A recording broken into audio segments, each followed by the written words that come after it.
This channel does not promote any violent, harmful, or illegal activities. All content provided by this channel is meant for an educational purpose only. আজ 7ই ফেব্রুয়ারি SIR শুনানির আজ শেষ দিন, কিন্তু এখনো বেশ কিছু জায়গায় শুনানি বাকি রয়েছে। যে কারণে প্রশ্নটা সামনে আসছে, তাহলে কি শুনানির দিন একটু এক্সটেন্ড হবে, একটু বাড়বে?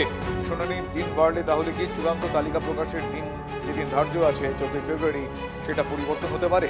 এই সিদ্ধান্ত নিতে নির্বাচন কমিশন বৈঠকে বসে সন্ধ্যের মধ্যেই একটা কিছু পরিষ্কার হবে বলে মনে করা হচ্ছে। সায়ন্ত ভট্টাচার্য আমার সহকর্মী এই মুহূর্তে আমার সঙ্গে রয়েছেন।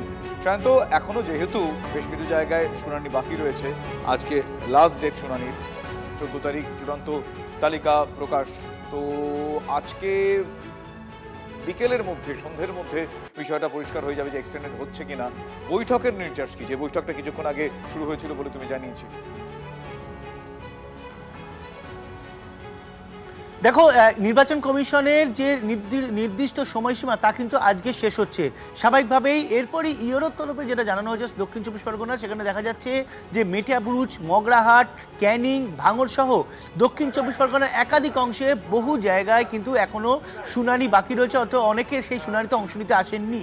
এমনকি শুধুমাত্র দক্ষিণ চব্বিশ পরগনা নয়, উত্তর চব্বিশ পরগনা, বর্ধমান সহ একাধিক অংশেও কিন্তু এভাবেই একাধিক পার্টে বহু মানুষ এখনো পর্যন্ত শুনানিতে অংশ নেয়নি। কিছুক্ষণ আগে সিইও মনোজ আগরওয়ালকে আমরা এই বিষয়টি প্রশ্ন করেছিলাম। উনি জানিয়েছিলেন এখনো পর্যন্ত ডিওদের কাছে রিপোর্ট আসেনি, রিপোর্ট আর কিছুক্ষণ চলে আসবে, সেই অনুযায়ী তারা সিদ্ধান্ত নেবেন।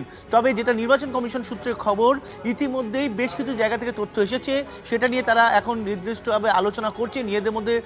তারা যে স্পেশাল অবজারভার যারা আছেন, সিইও যিনি আছেন, তার নিজেদের মধ্যে আলোচনা করছেন। তারা ইতিমধ্যেই তারা কি কোথায় কোথায় বাকি রয়েছে, কোথায় এখনো পর্যন্ত মানুষ অংশ নেয়নি, শুনানিতে আসেননি, কোথায় সবথেকে বেশি শতাংশ, সেই জায়গাগুলোকে নিয়ে তারা কিন্তু আলোচনায় বসেছেন। এবং আলোচনার পর আশাই করা হচ্ছে যে এর কিছুক্ষণের মধ্যে হয়তো সিদ্ধান্ত কি নেওয়া হচ্ছে সেটা জানিয়ে দেওয়া হবে। তবে শুনানির দিনক্ষণ আরও বাড়বে কিনা সেটাই মূলত এখন দেখার। দেখো, ইতিমধ্যেই তুমি জানো যে উত্তরপ্রদেশের দিনক্ষণ বেড়েছে। এই অবস্থায় দাঁড়িয়ে পশ্চিমবঙ্গে এসআইআরের শুনানি দিনক্ষণ আরও বাড়বে নাকি সেটাই কিন্তু দেখার। 10 দিন নাকি 15 দিন, সেটা কিন্তু মনোজ আগরওয়ালকে প্রশ্ন করা হয়েছিল। তিনি বলেছেন এই ব্যাপারে কোনো সিদ্ধান্ত নেওয়া হয়নি, সিদ্ধান্ত নেওয়া হবে, তবে সেটা আজকে শেষ করে দেওয়া হচ্ছে আজকে না কবে সেটা সময়ের সঙ্গে সঙ্গে জানতে পারা যাবে। তুমি যেহেতু মনোজ আগরওয়ালের প্রসঙ্গটা তুললে, আমি দর্শকদের একবার শোনাতে চাইবো সিইও মনোজ আগরওয়াল তিনি এক্স্যাক্টলি কি বলেছেন। না, আমরা রিপোর্ট চেয়েছি সব ডিও থেকে, এখন রিপোর্ট আসছে, সংগ্রহ করে তারপরে দেখবো আমরা। না, কোনো ডিও 10 দিন থেকে সময় চাইনি, আমার নলেজে নেই। তার মানে বাড়লেও 10 দিন হয়তো বাড়বে না, তাই তো? দেখা যাক, আগে সঙ্গে। আমাদের কাছে বিষয়টি খুব স্পষ্ট যে আমরা চাই ফ্রি অ্যান্ড ফেয়ার ইলেকশন হোক। হিয়ারিং কিভাবে আপনি কমপ্লিট করবেন, কবে কমপ্লিট করবেন, এগুলো আমাদের দেখার বিষয় নয়। স্বচ্ছ ভোটার রোল পশ্চিমবঙ্গের মানুষকে দেওয়া হোক এবং ইলেকশন যখন শুরু হবে তখন স্বচ্ছভাবে অবাধে যেন মানুষ ভোট দিতে পারে, কোনো রকম যেন ভয় বা হুমকির পরিবেশ না থাকে, মানুষ যেন বাড়ি থেকে বুথ অবধি যেতে পারে, এটি দেখার দায়িত্ব ইলেকশন কমিশন এবং মিস্টার জ্ঞানেশ কুমারের। দিন বাড়লেও মালদহে এসআইআর এর শুনানিতে গরহাজিরই থাকবেন বহু মানুষ। পরিযায়ী শ্রমিকের কাজে কেউ ভিন রাজ্যে রয়েছেন, কেউ বিদেশে কাজ করছেন, ফলে শুনানির দিন বাড়ানো হলেও শুনানি কেন্দ্রে অনেকেই থাকবেন। পরিযায়ীদের বাধ্যবাধকতার কথা বলছেন মালদার গ্রামবাসীরা। শুনানি নিয়ে মাঠে নেমে পড়েছেন রাজনৈতিক নেতারা।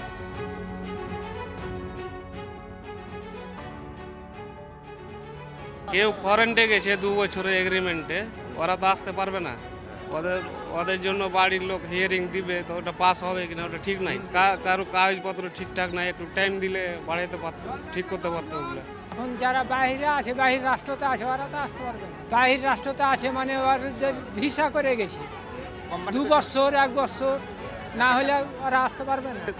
কোম্পানি না ছাড়লে তো আসতে পারছি না। তো কোম্পানিকে রিপ্লাই দিলাম যে আমাকে ছাড়েন, বলছে আমি কাজের জন্য তো যাচ্ছি, আমি পয়সার জন্য তো যাচ্ছি। কোম্পানি বলছে তুই যাবি, তো আমি পয়সা দেবো না। এরকম কত আপনার গ্রামে কতজন আছে? ওই 100 উপরে আছে।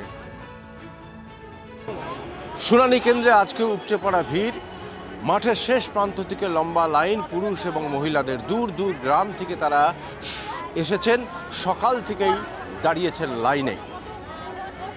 বহু মানুষ কিন্তু আসেননি, নোটিশ পেয়েও আসছেন না। সমস্যা তাদেরকে নিয়ে। আরও একটি দিন বাড়িয়ে দিলেও সেই দিনে কি আদৌ সেই সমস্ত মানুষরা উপস্থিত হবেন? এখন সেটাই হচ্ছে প্রশ্ন। যারা নোটিশ পেয়েও আসছেন না, তাদের শেষ পর্যন্ত কি হবে? মালদা থেকে ক্যামেরায় মুজিবরের সঙ্গে শুভতোষ, TV9 বাংলা। কিছু মানুষ আতঙ্কের জন্য আসছে না, যাবো কি হবে, এই আতঙ্ক যে একটা নির্বাচন কমিশন একটা যে সৃষ্টি করে রেখেছে মানুষের মধ্যে ভয়ভীতি, নোটিশ পেয়ে তো মানুষ আতঙ্কে ছুটে বেড়াচ্ছে, কাউন্সিলর অফিস থেকে শুরু করে তৃণমূল মানুষের কাছে ছুটে বেড়াচ্ছে। 2 বছরের প্রক্রিয়া যদি তড়িঘড়ি করে কেন্দ্রীয় নির্বাচন কমিশন কেন্দ্রের বিজেপি সরকারের নির্দেশে ভোটার লিস্ট থেকে বাংলার ভোটারদের নাম বাদ দেওয়ার জন্য চক্রান্ত করে এটাকে 1 মাসে সম্পন্ন করা শেষ করতে চায়, তো স্বাভাবিকভাবেই প্রচুর ভোটার হিয়ারিংয়ে আসতে পারবেন, এটাই স্বাভাবিক। জন্য লজিক্যাল ডিসক্রিপেন্সির নাম করে যেভাবে ভোটার তালিকা থেকে বাদ দেওয়ার চক্রান্ত চলছে, তার বিরুদ্ধে সারা বাংলার মানুষ একসাথে ঐক্যবদ্ধ এই চক্রান্তের বিরুদ্ধে রায় দেবে। চূড়ান্ত ভোটার তালিকায় নাম না থাকলে তোলার জন্য কবে কিভাবে আবেদন করতে হবে সেটা নির্বাচন কমিশন জানিয়ে দিয়েছে। নির্বাচন কমিশন জানিয়েছে যে 14ই ফেব্রুয়ারি চূড়ান্ত ভোটার তালিকায় নাম না থাকলে 15 দিনের মধ্যে আবেদন করা যাবে। প্রথমে জেলা নির্বাচনী আধিকারিক এবং তারপর মুখ্য নির্বাচনী আধিকারিকের কাছে নাম তোলার জন্য একটা লিখিত আবেদন করতে হবে। 15 দিনের মধ্যে প্রথমে আবেদন করতে হবে জেলা শাসকের কাছে। এখন জেলা শাসক যদি সেই আবেদন প্রত্যাহার করেন তাহলে সরাসরি সিইওর কাছে আবেদন করা যাবে। যাদের খসড়া ভোটার তালিকায় নাম ছিল তাদের নাম অটোমেটিক্যালি চূড়ান্ত ভোটার তালিকায় থাকবে। শুনানিতে যারা তালিকার বাইরে অন্য নথি দেখিয়েছেন, কমিশনের আইন এবং নিয়ম অনুযায়ী সেই সব ভোটারদের নাম বাদ যেতে চলেছে। যারা প্রথমবার ভোটার তালিকায় নাম তুলতে চান, অর্থাৎ নতুন ভোটার, তাদের আবেদন করার শেষ তারিখ আগামী 4 ফেব্রুয়ারি। ইতিমধ্যেই যা তাদের আবেদন করার শেষ তারিখ 4 ফেব্রুয়ারি ছিল, ইতিমধ্যে যা পেরিয়ে গিয়েছে।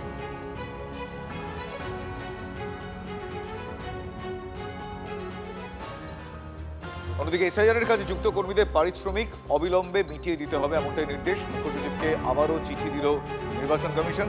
ভোটার তালিকায় নিবিড় সমীক্ষার কাজ প্রায় শেষ পর্যায়ে। ইআরও, এইআরও, বিএলও এবং বিএলও সুপারভাইজারদের জন্য বরাদ্দ টাকা মেটানোর জন্য আগেও নবান্নে চিঠি পাঠিয়েছিল নির্বাচন কমিশন, কিন্তু তাতে কোনো রকম কাজ হয়নি। নিজেদের প্রাপ্য ভাতা তাঁরা পাননি, সেই কারণেই আবারও মুখ্য সচিবকে চিঠি দিয়ে অবিলম্বে ওই সাম্মানিক মিটিয়ে দেওয়ার নির্দেশ দিয়েছে নির্বাচন কমিশন।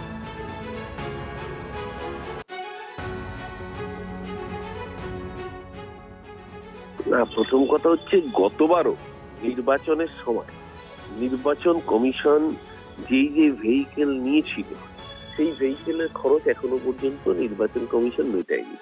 সারা ভারতবর্ষে নির্বাচনের জন্য হাজার হাজার কোটি টাকা দেশের মানুষের ট্যাক্সের টাকা ব্যয় করে তারা খরচ করে, অথচ দেখা যায় যখনই কোনো রাজ্যের রোল রিভিশন হয় তখনই পুরো খরচটা রাজ্যের ঘাড়ে ফেলে দেওয়া হয়। নির্বাচন কমিশন একটা চিঠি লিখেছে যে রাজ্যের ন্যায্য প্রাপ্য বরাদ্দ কেন্দ্র যেন ছেড়ে দেয়। চিঠি লিখতে হবে, এটা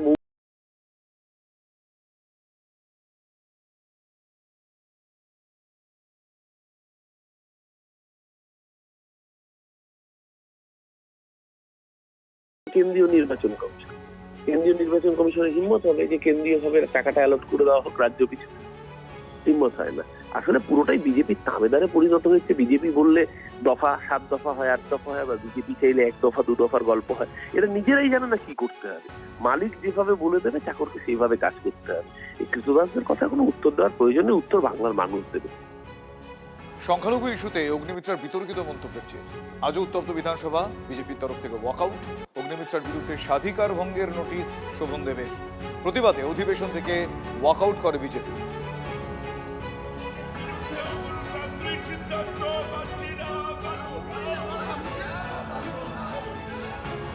এই তৃণমূলের সরকার, মমতা বন্দ্যোপাধ্যায়ের সরকার তুষ্টিকরণের সরকার। শুধুমাত্র এক শ্রেণীর জাতিকে তুষ্ট করবার জন্য অগ্নিমিত্র পালের বিরুদ্ধে এ ধরনের নিন্দাসূচক মিথ্যা প্রস্তাব আনা হয়েছে। আমরা ধিক্কার জানাই এবং স্পিকার মহোদয় কোন রকম তথ্য যাচাই না করে সরকার পক্ষকে এই প্রস্তাব আনার সুযোগ দেওয়া, এটা আইনি বিরোধী, নীতি বিরোধী, বিধানসভার কার্যকারিণী বিরোধী। আমরা এই স্পিকারকে ধিক্কার জানাই।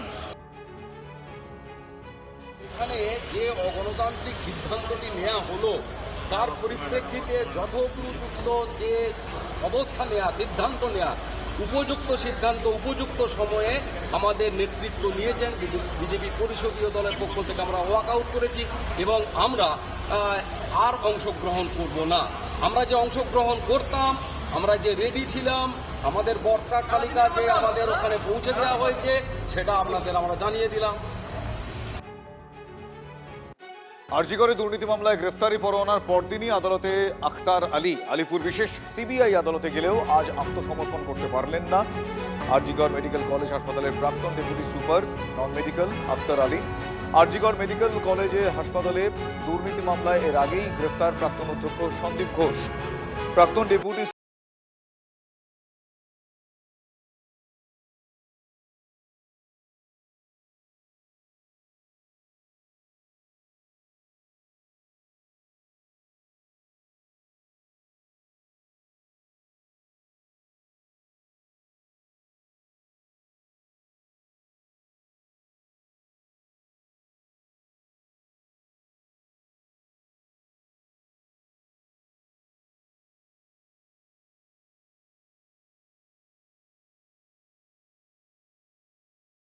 ছিলাম, কিন্তু আমি যেহেতু কোর্ট অর্ডার করেছে বলে আমি খুব সাহস করে, আমি অসুস্থ আছি, আপনি আমার একদম জেনুইন আপনি রিপোর্ট দেখলে আমার L5 L4-এ ইনজুরি হয়েছে, ডিসলোকেশন হয়েছে। তো আমি কোনো রকম এসেছিলাম যাতে কোর্টের অর্ডারটা মানব এই দেশের নাগরিক হিসাবে।